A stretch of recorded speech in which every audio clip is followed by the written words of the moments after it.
All right, guys, we are back on the air for another Sunday evening, the Mac Forum video chat. I want to welcome you. It's the first Sunday chat of August. Summer is quickly driving along and going to a close. Unfortunately, I start work this week, so this coming week. So we'll see how that goes. Cuts down a little bit on my ability to research stuff for the show, but that's okay. We have a lot of things going on in the Mac world coming up in the next few weeks, of course. Everybody's waiting for Yosemite to go final. That's probably going to be a few more weeks. The public beta is out. I know a couple of our members are already involved in the public beta. I've had it on my machine for, since it came out. Very, very minor issues here and there. Generally involving a couple of things that need to be, a couple of pieces of software I need to update. Nothing major. As a general rule, for me anyway, things that were working well under Maverick are working well under the beta. So we'll see how that continues as we go along. Couple other things. This week, of course, I, as most of you know, I've spent part of the summer fighting with recovering some of my iTunes library. We've pretty much got that just about back on track. I do want to point out something that this whole fiasco with the iTunes library, which started back in about, mid-April, mid-May, has just about convinced me of something that I wrote about in the blog a while back, and I'm becoming convinced of it now. Whatever your backup strategy is, do remember to check your backups periodically to make sure that they are okay, that they include all the things that you want to include. Part of the problem that I had is that, as you may know, I deleted one of my backups right before the drive went south for the winter. And one of the problems that I had when the backup that I deleted, one of the things I noticed is that some folders had not copied over properly. So there were a couple of compilation albums, for example, where the folder structure was in place, but there was nothing in the folder. I have no idea why that happened. And given that I had tried two different backup programs, folder synchronization programs at the time, I don't know which one created the problem. In other words, over the previous months before that, I had used two different folder programs to try to find one that handled incremental folder synchronization well. And somewhere in there, the backup got really borked up. And I didn't realize that until after I had deleted one of the backups that I had. And then the original drive, the original content went south. And the only reason I was able to recover as much as I did is I happen to have another partial backup on DVD and also partial backup on another hard drive. So by combining the two, I managed to recover most of the stuff that I had between that and downloading from iTunes. When it comes to music and content, don't rely on the download from iTunes as a means of recovering your stuff. It's not that it's not possible, that worked. And I have a decent connection speed, so that wasn't really the issue. The two things that I found was there were times where, because of demand, I suppose, I had to restart the download a couple of times on a couple of pieces of music. But the bigger issue is that if you purchase music or movies or things of that nature through the iTunes Music Store over a span of time, it's entirely possible that something that was in the store when you originally bought it was not in the store when you came back to do the restore. That's generally the result of changes in licensing, etc., etc., etc. So do take your, take your backup regimen seriously. Have more than one backup. It's always a good idea for things that are particularly critical to have at least one off-site backup. And I want to give you, just real quickly, give you an idea of what I mean by critical. Because everybody, to be honest with you, everyone has a different idea of what is critical. Obviously, if you have material that you need for work or for your business, that's going to be critical for you. But also, think about how much time it would take you to recreate the stuff that's in your backup. In other words, if you had to, could you recreate it? In some cases you can't. Maybe it's some photos that you just can't recreate without a backup.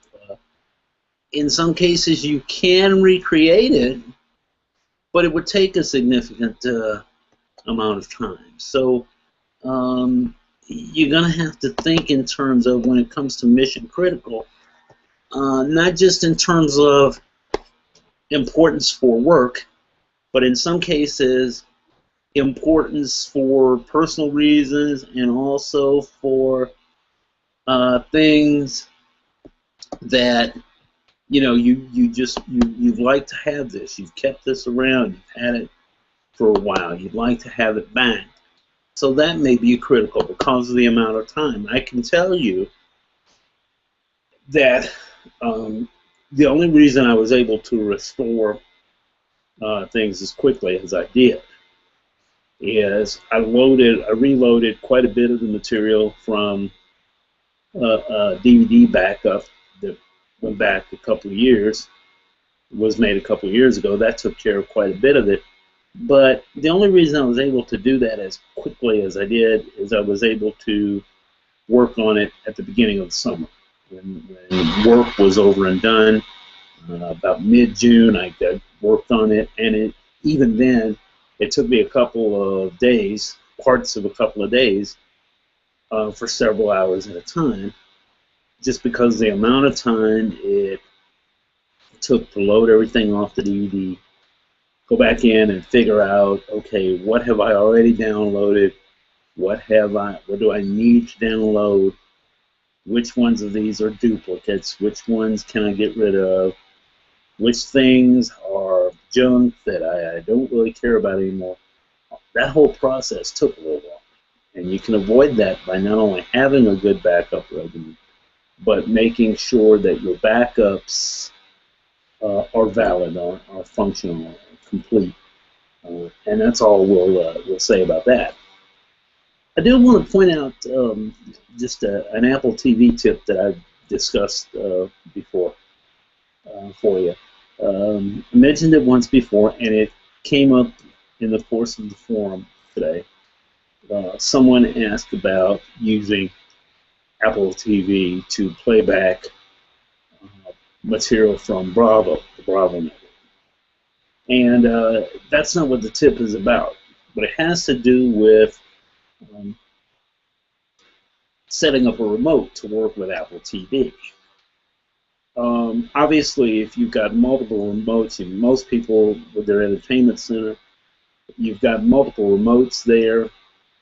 The Apple TV adds one more in the sense that it works with the remote that comes with it.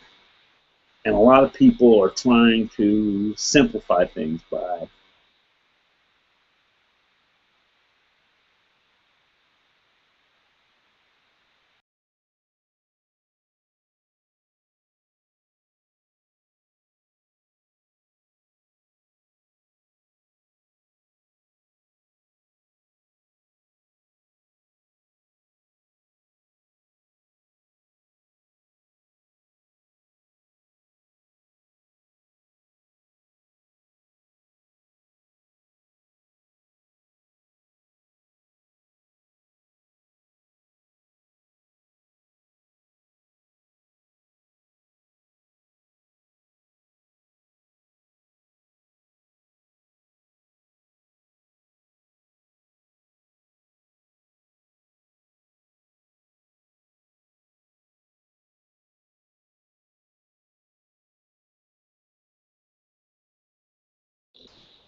Okay. I don't know what happened there for a minute. Lost everything there for a second. So we'll try to pick up where we left off.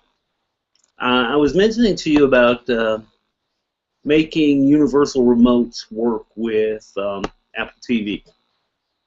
Um, I know that one of our members mentioned making one of the Logitech universals work with Apple TV. You can do that, but some of the um,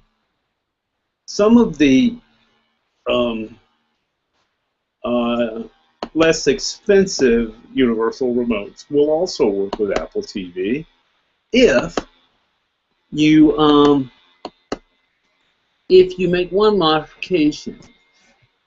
Generally speaking, when you're trying to program on Apple a universal remote, you take that universal remote, you put it end to end with the remote that you're going to learn, that you want to learn from, and um, you basically train one remote to the other.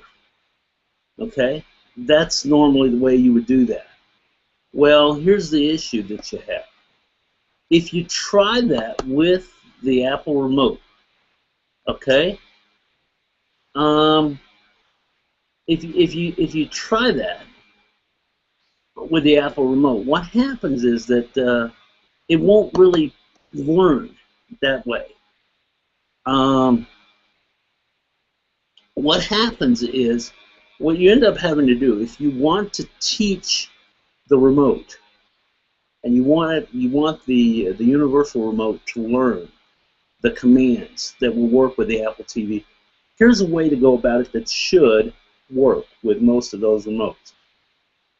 You go into the settings for your Apple TV, and I'm not looking at the screen right now, so I'm having to do this from memory, and go to the remote section. And instead of teaching your universal remote the key sequences from the Apple remote, what you're going to do is do the exact opposite. You go through the remote procedure, the Apple TV will show you a function such as play. You then hit the button on your universal remote that matches with play. Then it will show you fast forward, rewind, those kinds of things, pause, all of those one by one. So essentially what you're going to do with most of these remotes is put that remote in learning mode. So you hit a certain function. Let's say you got it on one of the satellite buttons, just out of curiosity. You tell that remote that you want it to learn some new tricks, and then you run through the Apple procedure. You've got the Apple remote there handy to get you to the right segment of the settings. And when you go to it, you say, the Apple remote will say, it'll show you a button like play. And we'll say, which button on the remote do you want to use? You aim the remote at the Apple TV, you hit the button you want to use for play. You go through fast forward, same thing. Rewind, same thing. One by one until you teach it all of the commands that you want it to learn. You can either teach it the basic commands like play, rewind, fast forward, or teach it almost all of the commands that it understands. So you've got a sequence of 5 or 6 buttons that are just small functions, or a larger set of, I think there are about 15, 16 different functions that you can teach this remote, and then you can put that Apple remote away, or use it for something else if you need to. That's something that I stumbled upon by accident. I was trying to add a universal remote that should have been able to learn the Apple commands. The remote said it had learned them from the Apple remote. When I tried it with the Apple TV, it didn't work. And then somewhere out of sheer frustration, I went through the remote procedure and hit that sequence by accident, and it realized that it was walking me through the setup, and tried it, and it worked.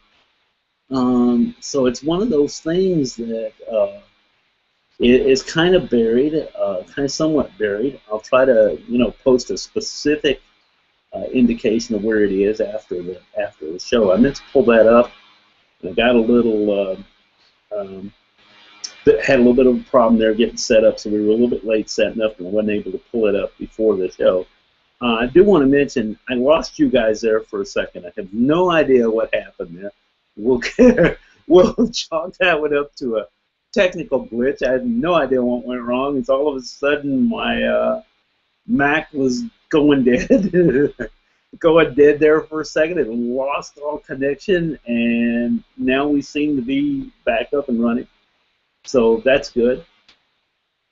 Spent a lot of time this week, not so much researching new things as much as playing around with the beta a little bit, trying to get it, see where we are with that.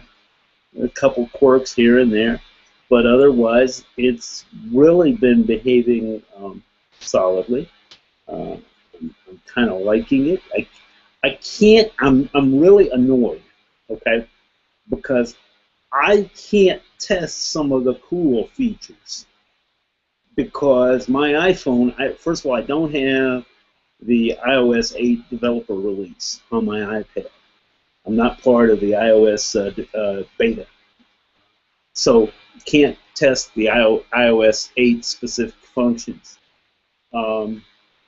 So I'm going to be really interested to try some of these things when the new iOS 8 finally comes out and as these new features come online. I will tell you that yesterday a friend of mine gave me a call through FaceTime, and one of the things that I really wish I had at this point was the ability to seamlessly transfer that call from my iPhone to the Mac, because he made the call. I was having trouble getting it answered on the Mac, and of course it was ringing on my phone. I answered it on my phone, and I couldn't get it transferred to the Mac, so I had to call him back. Well, with the new, between the combination of Yosemite and iOS 8, dealing with that situation without having to make a call back is going to be a lot easier, a lot smoother. I think I'm going to like that. That's one of the things that I'm really interested in. Unfortunately, I won't be able to use that with my iPhone because I have an iPhone 4 still. The 4S is the oldest iPhone hardware that will work with iOS 8 if they stick to what was announced during the keynote. I don't see them changing that. I do not have a problem with the way iOS 7 runs on my iPhone 4, but I don't push the operating system a lot. When iOS 7 came out, you were seeing some complaints on several forums, including Mac Forum, that iOS 7 was a little slow on an iPhone 4. So I don't see them pushing iOS 8 down to the iPhone 4. It's set for the 4S now, according to the keynote. I think it's probably going to stay there. In some ways, I was expecting iOS 8 to be an iPhone 5 and above thing. That's just me. I was almost expecting them to say, you got to be using an iPhone 5 for some of this to work. I was a little surprised when it said 4S. So I'm waiting to see that. That's going to be an interesting thing.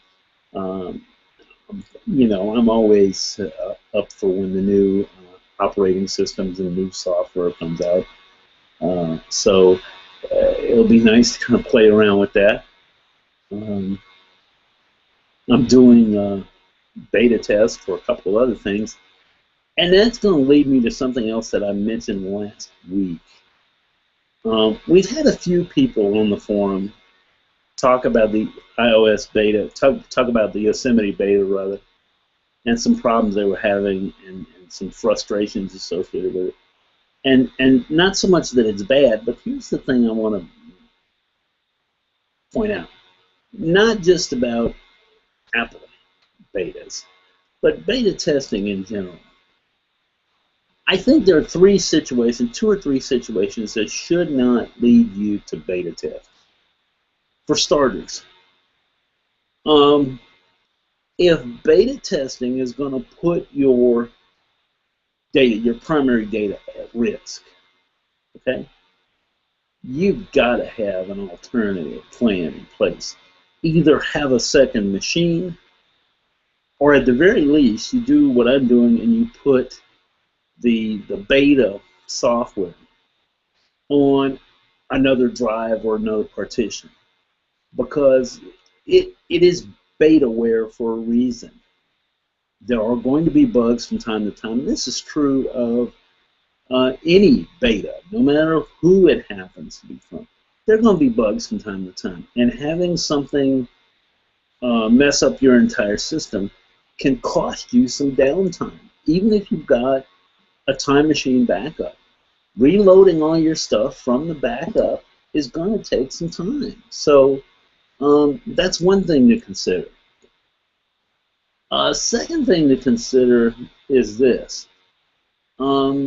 It really helps a development team if you have some experience troubleshooting before you become a beta tester. And I don't mean that everyone has to be a software engineer, but what I mean is this. You're running a beta, you have a problem on your machine. The problem might or might not be caused by a beta. And the more you can tell them about what led up to the problem, what was occurring at the time, and how this compares to your regular operation, the more useful that kind of information is. Okay? For example, if you encounter a problem, let's say with audio under the beta, but you had that same problem under the previous OS, then the problem may not be the beta. It may be something else. And before you file the beta report, the bug report, I'm sure that the development team would love to know. Okay, it's not helpful to them just simply to say, I experienced this problem when running the beta.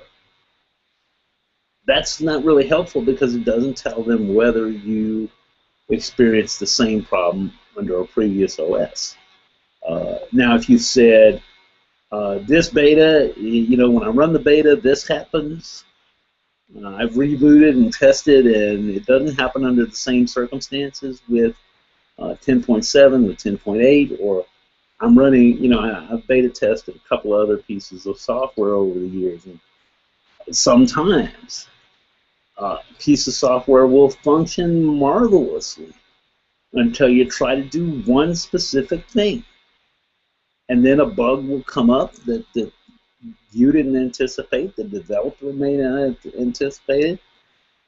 And a lot of times the bug is confined to one specific program or one thing, but you can have a situation where a beta messes up your entire system. So if you're not comfortable troubleshooting, or you're not comfortable with the prospect of having downtime, don't try to tackle a beta just because you want to be on the cutting edge. The cutting edge is sometimes the bleeding edge, and that's not really where you want to be for most people.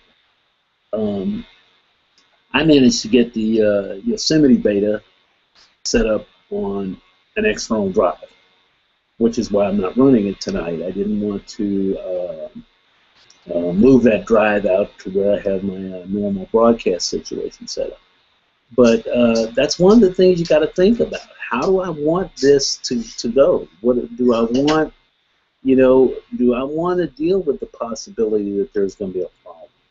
If you don't have the patience to deal with that, don't tackle that beta just because all your buddies are doing it, or because your friends have said, "Oh, the beta is cool." It might be, but cool is also relative. something that I think is very good and I like and have found easy to deal with because I happen to like troubleshooting issues. Um, there are other people who haven't. Uh, there are other people that just don't, um, that have a problem with it and don't really want to be involved with that kind of stuff. I see that Dennis has announced that he was going to launch today. I got a thing from Dave. Dave says hello. Thanks, Dave. And it's good to see Dave back in the picture. He's been off doing God knows what the last couple of weeks, enjoying his summer. I hope he did that. And I hope he's having a great summer experience. My summer is gradually coming to an end here as we start work this coming week. There's always going to be more and more things to work on during the weeks to come.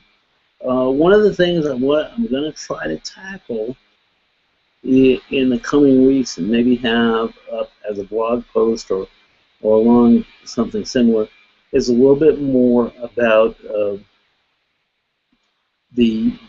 just the whole process of upgrading and getting a system completely functional and working well.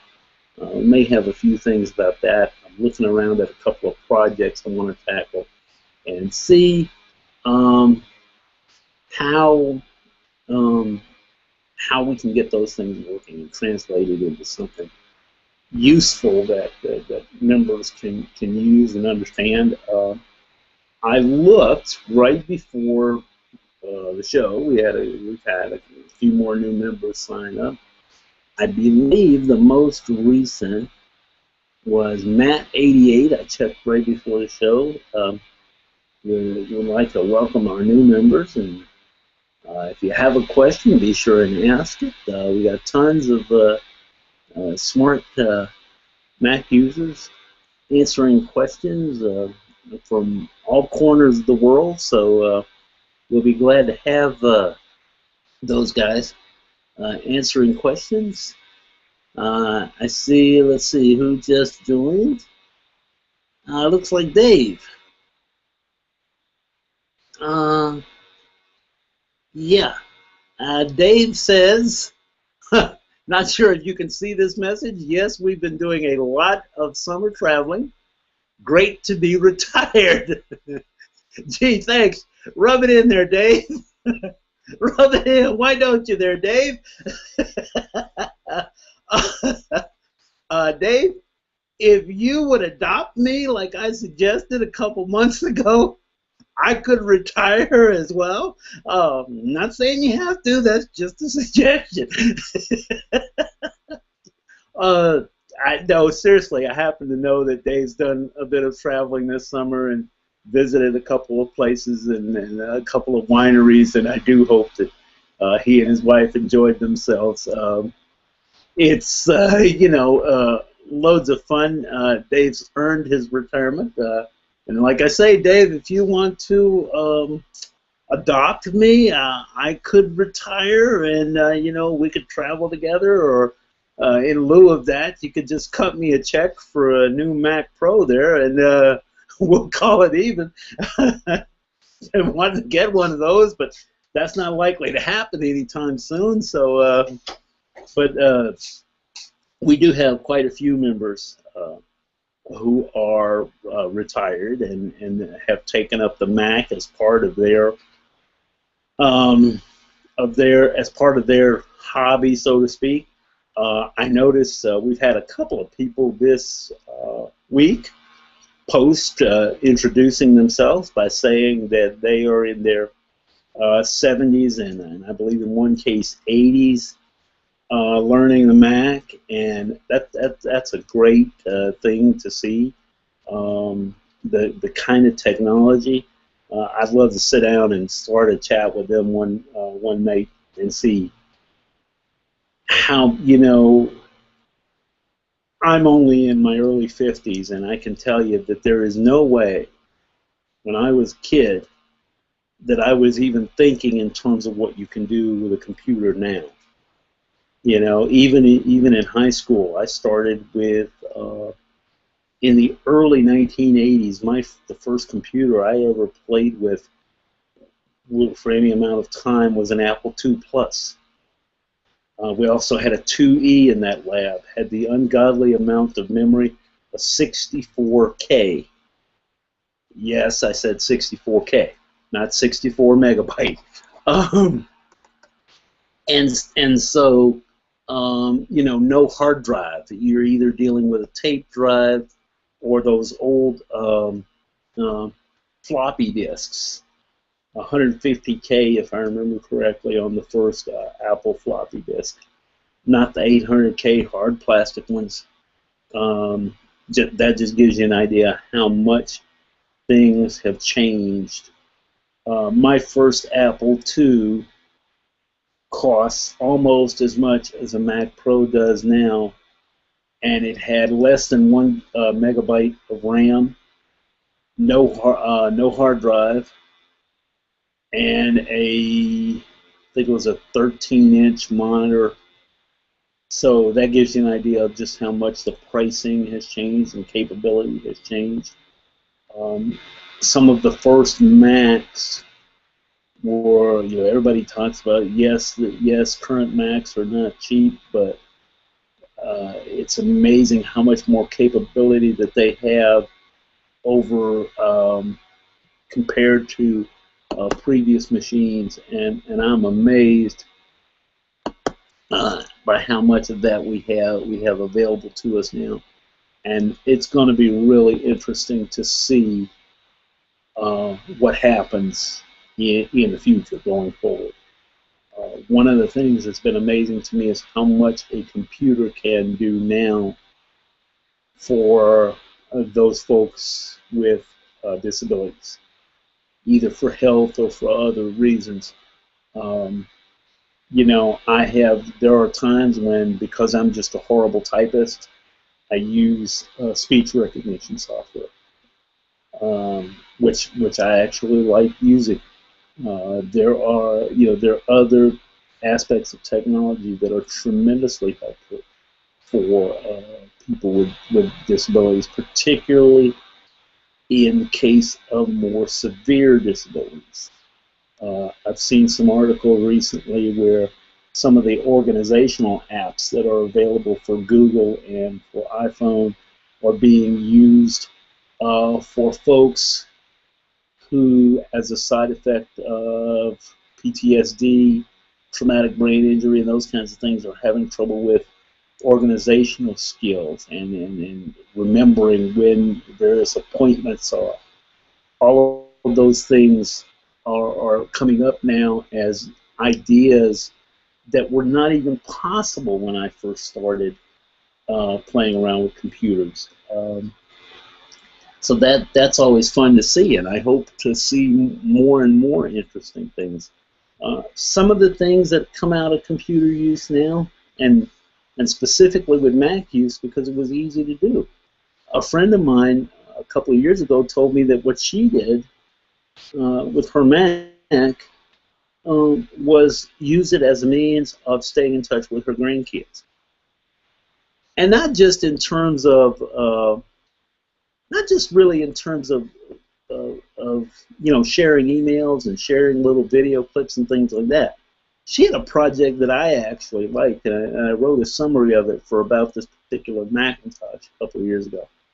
She would purchase a kid's book that she knew her grandkids were going to like, set up her video camera, and record herself reading the book and turning the book to the camera to show her kids what the pictures were like. And then she would take that video, dump it into iMovie, clean up the editing a little bit, maybe adjust the audio a little bit, and then burn that to a DVD and send the book and the DVD off to her grandkids. Really interesting idea, and they loved getting them. A very personalized thing. Dave reminds me, I see I just got a thing from Dave here on the page.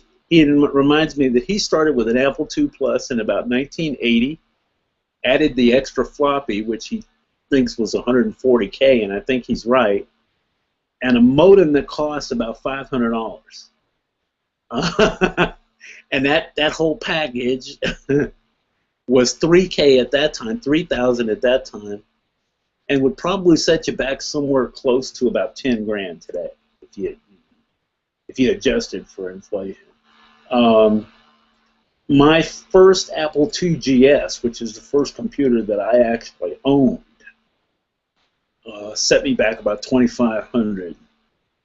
And at the same time, one of my friends had an Apple II that II GS that she had purchased from someone else, and the person it belonged to had purchased it for about $3 grand.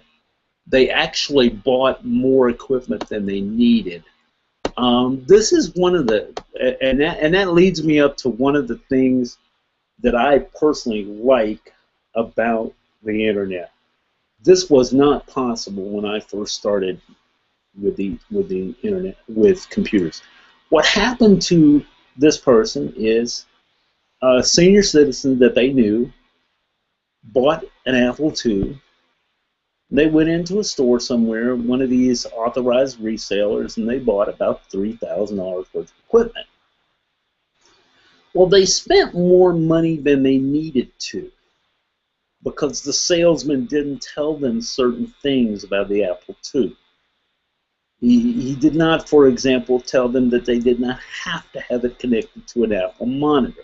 Now, this wasn't, those of you that have been in an Apple store, this was not in an Apple store. Apple stores, as we know them now, did not exist at that point in time. This was one of these authorized computer resellers that was selling Apple gear.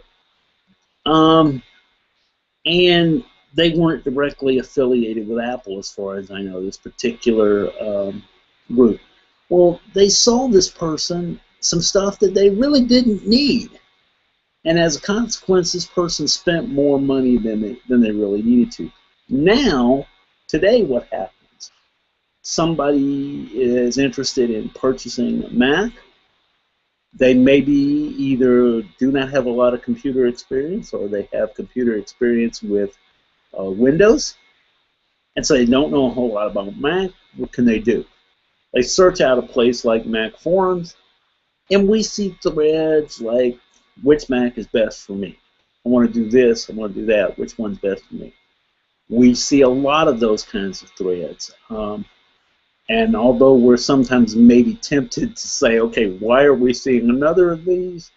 Let's face it, everybody uses a computer a little bit differently. And I'm sure most of us have been in the situation where, had we had that option available to us in the early days, we might have saved ourselves some money. I can tell you that one of the things that would have helped me tremendously, my original Apple II did not ship with 1 megabyte of RAM. The total amount of RAM on a 2GS, when you loaded it up with all it could handle, was 1.25 megabyte. It originally shipped with, if I'm not mistaken, 512, a total of 512. 256 on the board, and then another 256 on a card. And there was room on that card for a total of 1 megabyte. I did not buy the full 1 megabyte that you could get at the time because I couldn't afford it. But if I had known how big a pain in the keister it was going to be to get those extra chips put in place, I might have waited and saved up my dough and had the machine shipped with that amount of RAM in it. It's not that it was hard. The memory card was removable, but the problem I had was a function of my clumsiness, okay? In the process of putting a couple of chips in, I bent the pin. Fortunately, I noticed it. and was able to take it out, straighten the pen, and have it work. But had I known how big a pain in the keister it was going to be, I might have let them do it. Those are the kinds of things that you don't know. You know, you talk to one person and the guy says, "Oh, it's easy to put the memory in." And it really wasn't hard, but it was harder for me with my coordination than it would have been for some other people. So that's one of those things where if you know that, or you see enough, like now, if you get ready to do something on your Mac, you can probably find a video where somebody tells you, this is how hard this is to do, so you know ahead of time. This is a bigger pain and I want to try, or I think this is easy, I'm going to give it a shot. And you can probably find tear down manuals and all kinds of things. You couldn't find all of that when I first started using Apple IIs, and the internet was virtually non-existent. The internet as we know it really didn't exist in the early days of the Apple IIs. I'm always amazed at what we've been able to do since then. It's one of those things that you just kind of, until you see it unfolding right before your eyes, you have no idea what's going to become of it. I'm convinced that even some of the pundits that have been writing about it had no idea what it was going to be. And I doubt seriously that you'll find anybody that can honestly say that they knew that. One other little Mac-related thing I want to just quickly mention, and then we may call it a night. I am finding in the last couple of weeks an interesting little problem that if you encounter this, you need to be aware of, because it can lead to some problems. This is not a problem unique to the beta. So when I say this, don't say that it's a function of the Yosemite beta, because this is not. I've experienced this with being both on and off the beta, which is what leads me to think that this is a hardware issue. I have a third-party drive carrier. I won't even mention the brand at this point because that's irrelevant, frankly. I have a third-party drive carrier that I use to take an external hard drive and mount it up temporarily on my Mac, and that's what I have the beta on at the moment. And I started to experience a problem where the drive that had the beta on it, I couldn't boot. I'm like, what's going on? I'm wondering what's going on. So I reboot into Mavericks, and I noticed something. The drive with the beta would appear on the desktop, be there for 30 or 40 seconds, then disappear, then reappear, and disappear, reappear, disappear, reappear. Which explains why I had this problem booting from the beta. And my first question, of course, is to wonder whether it was beta related. But one of the things that I noticed was it didn't seem to be beta related, because when I booted into Mavericks, I would experience the same problem. If that drive sled was connected, this drive would appear, disappear, appear, disappear. And at that point, I did not know if it was the drive or the carrier. Okay, let's see. Okay, Dave, I got your message about the audio. Let me check something real quick. Not sure what the issue is there. Let me just check one thing. Okay. So I am getting your messages, Dave. And let me just check one thing on my end and see if I can verify something. We had this problem once before, and I never did pin down whatever the problem was. On my end, it looks like the audio is supposedly okay. I don't have the audio playing back at the moment because it causes a little bit of a distraction, but let's see what we get. Okay, there we go. On my end, it looks like the audio is okay. Let's try something. You're going to hear probably a little bit of feedback here for a second as I try to join an existing thing here. But, okay, let me get that going. And let's see. Okay, now I'm getting a different error. So, looks like we're going to probably would be better to call it a night at this point. I'm not sure what